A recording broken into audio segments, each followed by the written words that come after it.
This dictation from progressive exercise 2. Ready, start.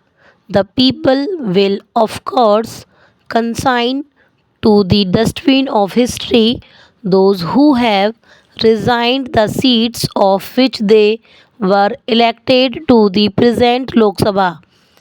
Yet, this only increases the responsibility of those of us who have remained in this house to strengthen the foundations of our democracy in parliament and in the state legislatures remains fragile so long as the roots of our democracy do not reach down to the villages and mohallas where the people live. Our constitution detailed the provision for democracy in parliament and in the state legislatures.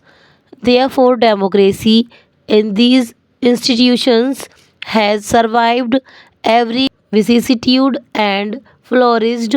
However, our constitution did not make democracy in local self government a constitutional obligation, and so democracy in the panchayats and nagarpalikas has withered at the roots. With these two bills, we shall ensure that the democracy at the grassroots lives no longer. Will democracy in local self government be a passing political pastime para? Through these bills, democracy in local self government becomes a solemn constitutional obligation, an obligation that can neither be outcasted nor floated for reasons of expediency or indifference. We wanted to come to this house only after consulting all the chief ministers tragically, but in keeping with their position to avoid democratic discussions.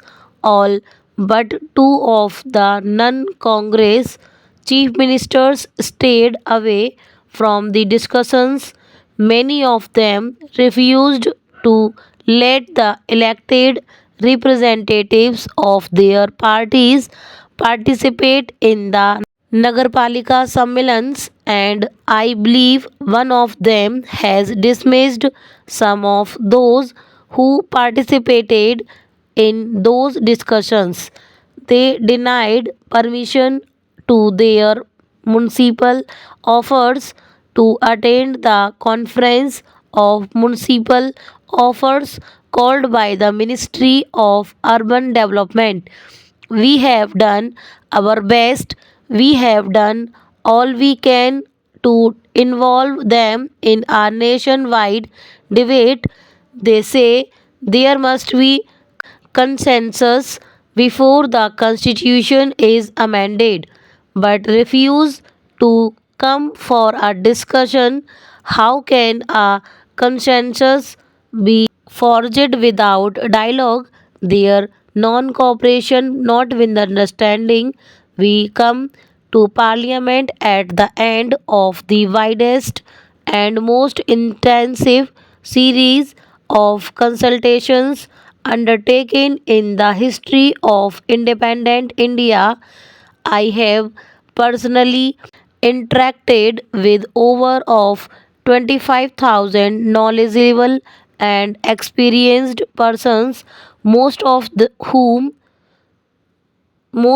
whom are elected representatives of the people before coming to this house with the Panchayati Raj and Nagarpalika bills.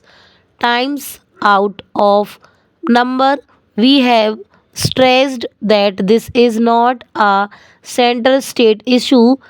Why should the constitutional enshrinement of democracy in the panchayats be a bone of contention between the center and the states. Why should reservations for the scheduled caste and the scheduled tribes and women be a matter of confrontation between the center and the states? Stop.